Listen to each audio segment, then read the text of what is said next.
দোয়া কুনুত পারেন না বলে যারা ভয়েতে বেতের নামাজই পড়েন না, তারা শুনেন তিনটা কাজ আপনার জন্য রয়েছে।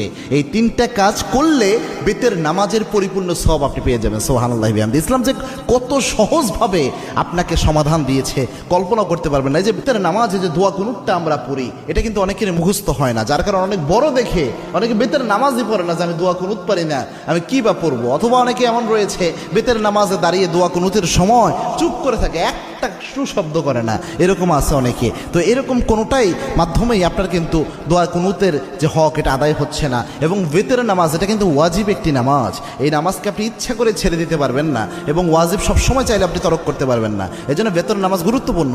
এবং কি আল্লাহর হাবিব সাল্লাল্লাহু আলাইহি ওয়াসাল্লাম বলতেন, ইন্নাল্লাহা বিতরুন ইউহিব্বুল বিতরা, আল্লাহ রাব্বুল আলামিন নিজে বেজরকে আল্লাহ রাব্বুল আলামিন নিজে ভালোবাসেন। সুবহানাল্লাহ। এবং আল্লাহর হাবিব সাল্লাল্লাহু আলাইহি ওয়াসাল্লাম সফর অবস্থায়ও প্রায় সময় চেষ্টা করতেন বেতের নামাজ যেন ছুটে না যায়। আল্লাহু আকবার। এই জন্য বেতের নামাজ মা বোন যারা রয়েছেন, বিশেষ করে আমার যুবক বাবা ভাইয়েরা যারা রয়েছেন এবং আমার বাবাজিরা যারা রয়েছেন, বেতের নামাজে আপনি দোয়া কুনুত পারছেন না, আপনি কি করবেন? প্রথম যদি আপনি দোয়া কুনুত না পারেন তাহলে আপনি যে দোয়াটা পড়বেন, রব্বানা আতিনা ফিদ দুনিয়া হাসানাহ ওয়া ফিল আখিরাতি হাসানাহ ওয়া কিনা আযাবান নার।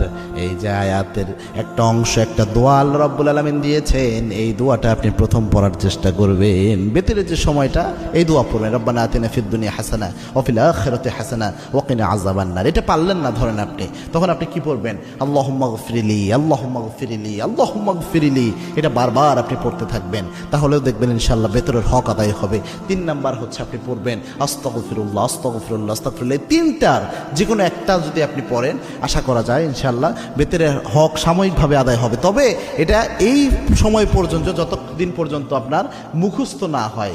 আপনি চেষ্টা করতেছেন মুখস্থ করার জন্য, পাশাপাশি এটা দিয়ে চালায়া যাবেন। এটা আপনি সারা জীবন করবেন, এটা কিন্তু হবে না। দুনিয়ার সব আপনি মুখস্থ করতে পারেন, মাথায় রাখতে পারেন, আর যেটা মৌলিক একটা বিষয় ইসলামের, এটা মাথায় রাখতে পারবেন না, এটা কিন্তু হতে পারে না। এই জন্য চেষ্টা করবেন যত দ্রুত সম্ভব কয়েকদিন রিডিং পড়েন, রাতের বেলায় ঘুমানোর আগে দোয়া কুনুতটা রিডিং পড়েন, দেখবেন ইনশাআল্লাহ আস্তে আস্তে মুখস্থ হয়ে যাবে। আল্লাহ রাব্বুল আলামিন আমাদের আমল করার তৌফিক দান করুন। আল্লাহুম্মা আমিন।